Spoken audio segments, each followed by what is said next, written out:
നമസ്കാരം. മറ്റൊരു സന്ധ്യയിലേക്ക്, മറ്റൊരു സന്ധ്യാദീപത്തിലേക്ക് ഏവർക്കും സ്വാഗതം. നാമം ജപായനം പുണ്യം നിരുപമദീപാങ്കുരം പോലെ സ്വരശ്രുതിലയമരമതുലം ദേവാങ്കണം മോക്ഷസംഗീതസാരം നീളും വഴിത്താരയിൽ ജീവതാരം മന്ത്രാലാപം മായാവിൻ പ്രസാദം.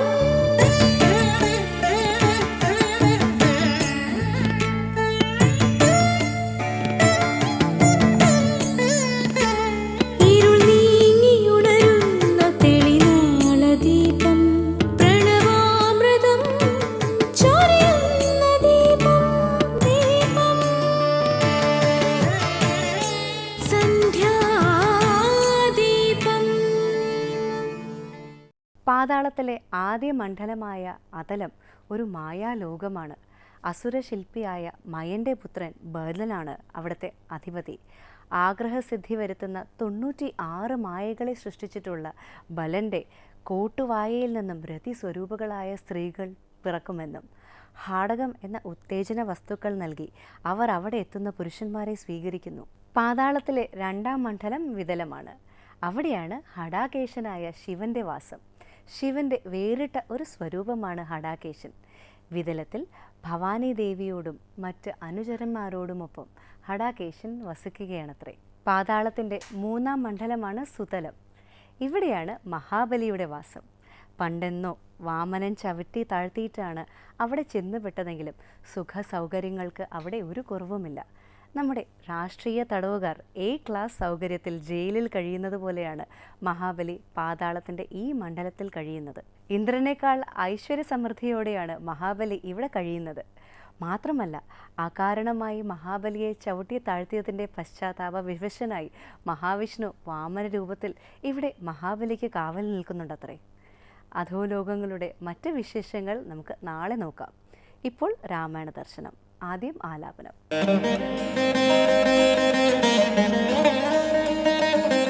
പുക്കിതു പഞ്ചവടി തത്ര വാണീടും കാലം പുഷ്കര ശരപരവശയായി വന്നാളല്ലോ രക്ഷോ നായകനുടെ സോദരി ശൂർപ്പണഖ. ലക്ഷ്മണൻ അവളുടെ നാസികാച്ഛേദം ചെയ്തു. ഉന്നതനായ ഖരൻ കോപിച്ചു യുദ്ധത്തിനായി വന്നിതു 14,000 പടയോടും. കൊന്നിതു 3.25 നാഴിക കൊണ്ടു തന്നെ. പിന്നെ ശൂർപ്പണഖ പോയി രാവണനോടു ചൊന്നാൾ. ഇനി ചിദാനന്ദപുരി സ്വാമികളുടെ വ്യാഖ്യാനം.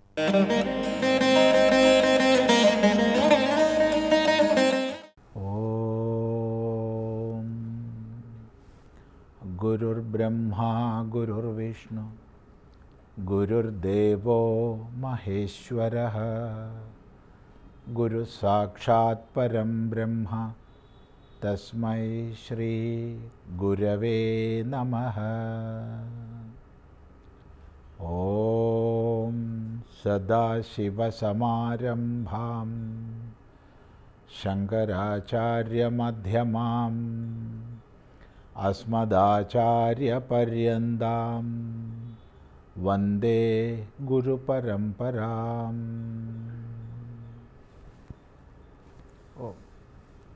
സീതാദേവി ഹനുമാന് ശ്രീരാമതത്വം ഉപദേശിക്കുകയാണ്.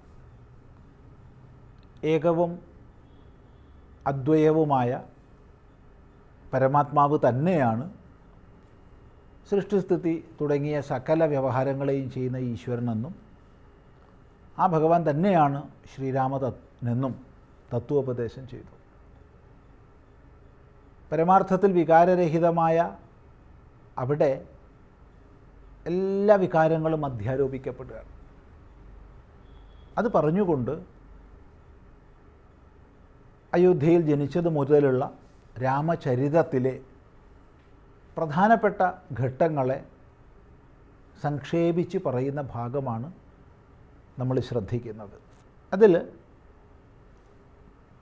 ഒടുവിൽ നമ്മൾ ശ്രദ്ധിച്ചത് പുഷ്കരശര പരവശയായി വന്നാളല്ലോ രക്ഷോനായകനുടെ സോദരി ശൂർപ്പണഖ. ലക്ഷ്മണൻ അവളുടെ നാസികാച്ഛേദം ചെയ്തു. ഈ ഭാഗമാണ്. അവിടെ ഇതിഹാസങ്ങളെയും പുരാണങ്ങളെയും സാമാന്യമായി ഹൈന്ദവ ധർമ്മശാസ്ത്രങ്ങളെ യാതൊരു അറിവോ അടിസ്ഥാന ബോധമോ ഇല്ലാതെ നിന്ദിക്കാൻ, വിമർശിക്കാൻ, ഇന്നത്തെ കാലഗതിയിൽ വികലമായ ഒരു ദൃഷ്ടിയിലൂടെ അവതരിപ്പിക്കാൻ വിവിധ കോണുകളിൽ നിന്ന് നിരന്തര പരിശ്രമം നടക്കുന്ന ഒരു സ്ഥിതിവിശേഷമുണ്ട്. ആ കൂട്ടത്തിൽ വളരെ ചൂണ്ടിക്കാണിക്കപ്പെടുന്ന ഒരു സന്ദർഭമാണ് ശൂർപ്പണഖയുടെ നാസികാച്ഛേദം എന്നുള്ളത്. അവിടെ പലപ്പോഴും നമ്മൾ സമൂഹത്തിൽ പറഞ്ഞു കേൾക്കുന്നത് ശൂർപ്പണഖ എന്ത് തെറ്റ് ചെയ്തു? ഒരു തെറ്റും ചെയ്യാത്ത ശൂർപ്പണഖ ഏകാന്തത്തിൽ സുന്ദരന്മാരായ യുവകോമളന്മാരെ കണ്ടാൽ അവരോടൊരു അനുരാഗം തോന്നുക എന്നുള്ളത് സ്ത്രീ സഹജമാണ്. ഏകാന്തത്തിൽ സുന്ദരിയായൊരു സ്ത്രീയെ കാണുമ്പോൾ അവളോട് അനുരാഗം തോന്നുക എന്നുള്ളത് പുരുഷ സഹജമാണ്. ഈ സഹജമായ വാസനയാൽ പ്രചോദിതയായി ശൂർപ്പണഖ പ്രേമാഭ്യർത്ഥന നടത്തി. അതിലെന്താണ് തെറ്റുള്ളത്? എന്നിരിക്കെ അത് ചെയ്തതിൻ്റെ പേരിൽ ശൂർപ്പണഖയുടെ മൂക്ക് മുറിച്ചു കളഞ്ഞു. ഇത് അക്രമമാണ്. ഇത് സ്ത്രീ വിരുദ്ധതയുടെ ഉത്തമ ദൃഷ്ടാന്തമാണ്. ഇപ്രകാരം സ്ത്രീപക്ഷവാദികളെന്ന് സ്വയം അഭിമാനിക്കുന്ന പലരും രാമായണത്തെ നിന്ദിച്ചുകൊണ്ട് പറയുന്നത് നമ്മൾ കേൾക്കുന്നുണ്ട്. ഇവിടെ നമ്മൾ മനസ്സിലാക്കേണ്ടത്, നമ്മളിപ്പോൾ വായിക്കുന്ന സന്ദർഭത്തിൽ അത് വിസ്തൃതമാകുന്നില്ലെങ്കിൽ പോലും ആ ഒരു സൂചന എടുത്തു പറയപ്പെട്ട സ്ഥിതിക്ക് മനസ്സിലാക്കേണ്ടുന്നത്, ഒരിക്കലും പ്രേമാഭ്യർത്ഥന ചെയ്തതുകൊണ്ടോ കാമാതുരയായതുകൊണ്ടോ അല്ല ശൂർപ്പണഖയുടെ നാസികാച്ഛേദം ചെയ്തത്. അവിടെ സംഭവിച്ചത്, ശൂർപ്പണഖ ശ്രീരാമനെ സമീപിച്ചു, പ്രേമാഭ്യർത്ഥന ചെയ്തു. ശ്രീരാമൻ തൻ്റെ കൂടെ പത്നിയുണ്ടെന്നും അതുകൊണ്ട് തനിക്ക് ശൂർപ്പണഖയെ സ്വീകരിക്കാൻ അസാധ്യമാണെന്നും അറിയിച്ചു. അനുജനെ സമീപിക്കാൻ ആവശ്യപ്പെട്ടു. ലക്ഷ്മണനെ സമീപിച്ചു, പ്രേമപരവശയായി അഭ്യർത്ഥന നടത്തി. ലക്ഷ്മണൻ പറഞ്ഞു, ഞാൻ രാമനെ സേവിച്ചുകൊണ്ട്, ജ്യേഷ്ഠനെ സേവിക്കുക എന്നുള്ള ഒറ്റ വ്രതം ദീക്ഷിച്ചുകൊണ്ട് വനവാസം ചെയ്യുന്നവനാണ്. അതുകൊണ്ട് തനിക്കിപ്പോൾ ഒരു സ്ത്രീയെ സ്വീകരിക്കുക, കൂടെ കഴിയുക ഒന്നും സാധ്യമല്ല. അതുകൊണ്ട് ജ്യേഷ്ഠനെ തന്നെ പ്രാപിക്കാം. അവിടെ ശ്രീരാമൻ പറഞ്ഞതിലോ ലക്ഷ്മണൻ പറഞ്ഞതിലോ ശൂർപ്പണഖ ചെയ്തതിലോ ഒരു തെറ്റും നമുക്ക് കാണാൻ വയ്യ. തുടർന്ന് ശൂർപ്പണഖ വീണ്ടും രാമൻ അരികിലേക്ക് വരുന്നു, രാമനോട് പ്രേമാഭ്യർത്ഥന നടത്തുന്നു. അവിടെയും തെറ്റ് പറയാൻ നമുക്ക് സാധ്യമല്ല. ശൂർപ്പണഖയിൽ ഒരു തെറ്റുമില്ല. എന്നാൽ ഇത്രയും സന്ദർഭം കഴിഞ്ഞപ്പോൾ തന്നെ അവർ സ്വീകരിക്കാത്തത് ഈ ദുഷ്ടയായ സ്ത്രീ ഉള്ളതുകൊണ്ടാണ് എന്ന് മനസ്സിലാക്കി സീതാദേവിയെ ഹിംസിക്കാൻ വേണ്ടി ശൂർപ്പണഖ ഒരുങ്ങുകയാണ്. ദംഷ്ട്രങ്ങളും നഖങ്ങളുമൊക്കെ വിടർത്തിക്കൊണ്ട് സീതാദേവിയുടെ നേർക്ക് ചാടി അടുക്കുകയാണ് ശൂർപ്പണഖ. ഇത് കണ്ടാൽ രാമന് വെറുതെ ഇരിക്കാൻ പറ്റില്ല. ഇത് കണ്ടാൽ ലക്ഷ്മണന് വെറുതെ ഇരിക്കാൻ പറ്റില്ല. രാമൻ സൂചന നൽകി. ലക്ഷ്മണൻ ശൂർപ്പണഖയുടെ മൂക്കിൻ്റെ അഗ്രഭാഗം മുറിച്ചു. ഇതാണ് സംഭവിച്ചത്.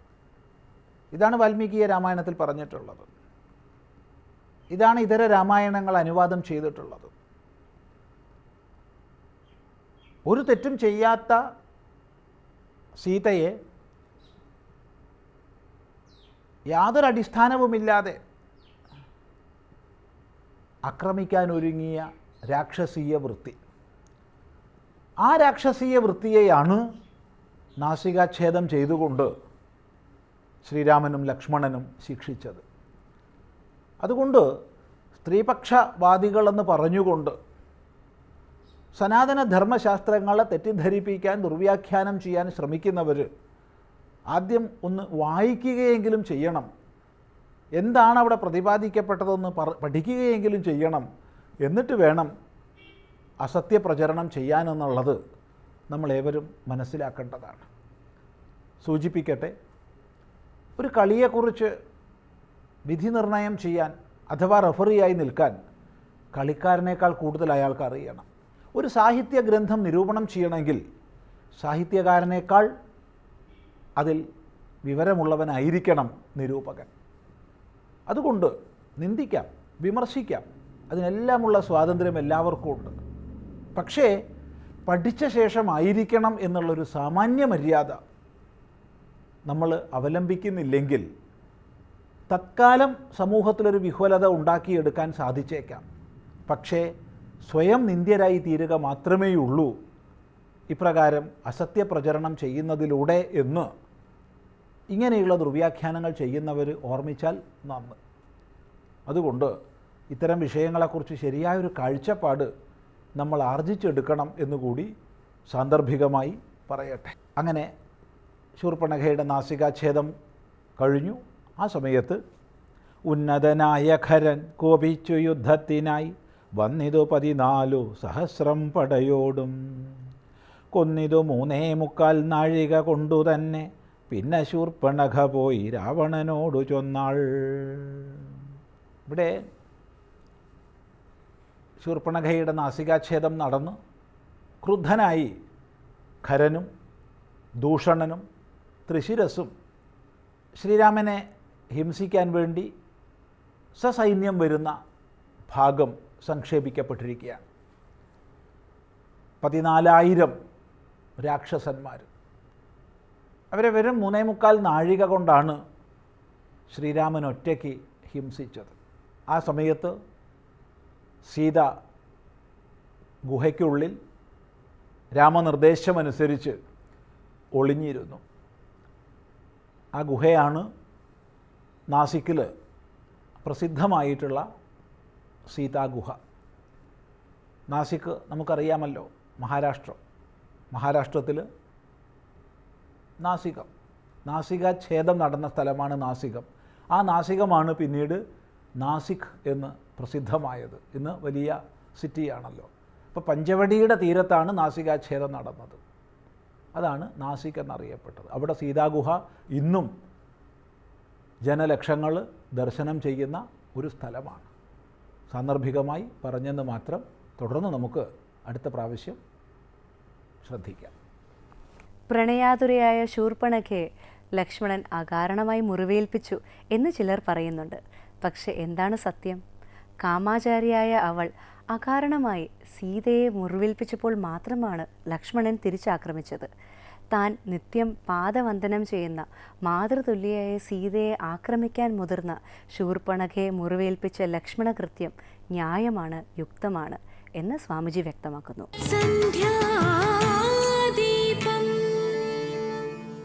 ഇനി സനാതനധർമ്മത്തിലേക്ക്. ഭഗവത്ഗീത മോക്ഷശാസ്ത്രം എന്ന വിഷയത്തിൽ ശ്രീ അച്യുതാമൃത ചൈതന്യം നടത്തുന്ന പ്രഭാഷണമാണിന്ന്. ഭഗവത്ഗീത ദർശനത്തിൻ്റെയും ആധ്യാത്മികതയുടെയും മണ്ഡലങ്ങളിൽ മാത്രമല്ലെന്നും നിത്യജീവിത സമസ്യകൾ പരിഹരിക്കുന്നതിലും അതിന് സാധിക്കുമെന്നും അദ്ദേഹം പറയുന്നു. അച്യുതാമൃത ചൈതന്യയുടെ വാക്കുകളിലേക്ക്, സനാതനധർമ്മത്തിലേക്ക്.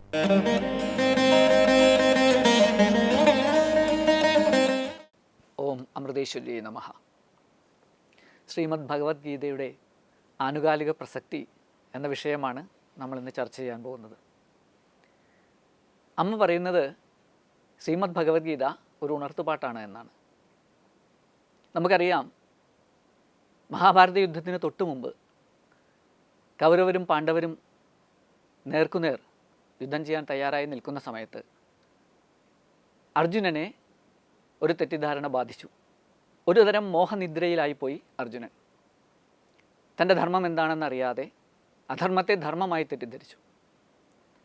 അപ്പോൾ ഭഗവാൻ ശ്രീകൃഷ്ണൻ ആ ഉറക്കത്തിൽ നിന്ന്, ആ മോഹനിദ്രയിൽ നിന്ന്, ആ അജ്ഞാനമാകുന്ന നിദ്രയിൽ നിന്ന് അർജുനനെ ഉണർത്തി ശരിയായ ധർമ്മബോധം പകർന്നു നൽകി. ഈ ഉണർവ് അർജുനന് പകർന്നു നൽകിയ ഉപദേശമായതുകൊണ്ടാണ് ഭഗവത്ഗീതയെ അമ്മ ഉണർത്തുപാട്ട് എന്ന് പറഞ്ഞത്. ഭഗവത്ഗീതയുടെ സന്ദേശം എന്താണെന്ന് മനസ്സിലാക്കിയാൽ അതിൻ്റെ ആനുകാലിക പ്രസക്തി എന്താണെന്ന് നമുക്ക് മനസ്സിലാകും. ഭഗവത്ഗീത ധർമ്മത്തിൻ്റെ സന്ദേശമാണ് നമുക്ക് നൽകുന്നത്. അതായത് ജീവിതത്തിൽ അഭ്യുദയവും നിശ്രേയസവും ഉണ്ടാകുന്നത് എന്തിലൂടെയാണോ അതാണ് ധർമ്മം എന്ന് ശാസ്ത്രങ്ങളിൽ പറഞ്ഞിട്ടുള്ളതനുസരിച്ച് ഭഗവത്ഗീത നമ്മുടെ ജീവിതത്തിൽ അഭ്യുദയവും നിശ്രേയസവും പകർന്നു നൽകുന്ന ഗ്രന്ഥമാണ്. അഭ്യുദയം എന്ന് വെച്ചാൽ നമ്മുടെ ജീവിതത്തിലെ ഭൗതികമായ നേട്ടങ്ങൾ, സമ്പത്ത്, നല്ലൊരു സാമൂഹിക ജീവിതം, കുടുംബജീവിതം, അതുപോലെ തന്നെ യശസ്സ്, ഇങ്ങനെ നമുക്ക് ഈ ലോകത്ത് കാക്ഷിക്കാവുന്ന എല്ലാം അഭ്യുദയം എന്ന ആ വകുപ്പിൽ വരും. നിശ്രേയസം എന്ന് വെച്ചാൽ ഈ ലോക ജീവിതത്തിന് ഉപരിയായ അതീതമായ ആത്മതത്വത്തെ അറിഞ്ഞ് സകല കെട്ടുപാടുകളിൽ നിന്നുമുള്ള മുക്തി, മോക്ഷം.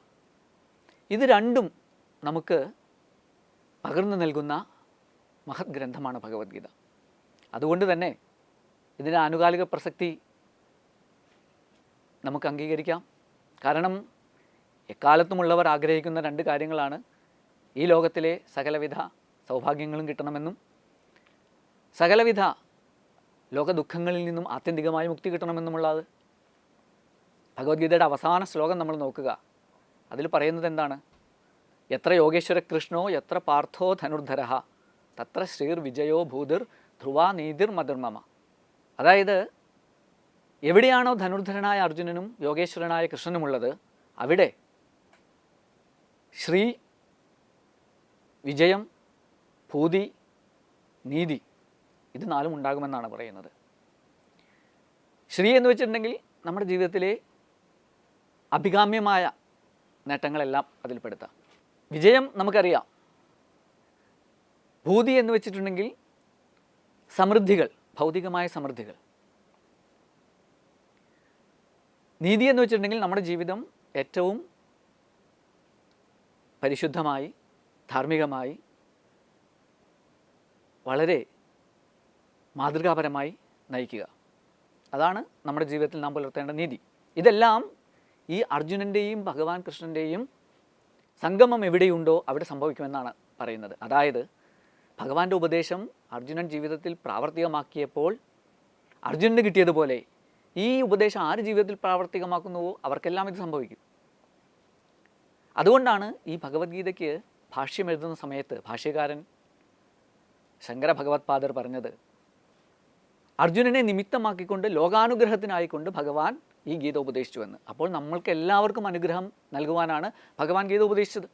ഇത് നമ്മളുടെ ഇന്നത്തെ ജീവിതത്തിൽ എങ്ങനെ പ്രസക്തമാകുമെന്ന് ചിന്തിച്ചാൽ ഏറ്റവും പ്രധാനമായിട്ടുള്ള കാര്യം, ഓരോരുത്തരും അവരവരുടെ യോഗ്യതയ്ക്കനുസരിച്ചുള്ള കർമ്മങ്ങളിൽ സമൂഹത്തിൻ്റെയും കാലത്തിൻ്റെയും എല്ലാം ആവശ്യങ്ങൾ കണക്കിലെടുത്തുകൊണ്ട് അവനിൽ വന്നു ചേരുന്ന കർമ്മങ്ങൾ ചെയ്താൽ ആ വ്യക്തിക്ക് സകല ഐശ്വര്യങ്ങളും ഉണ്ടാകും എന്നുള്ളതാണ്.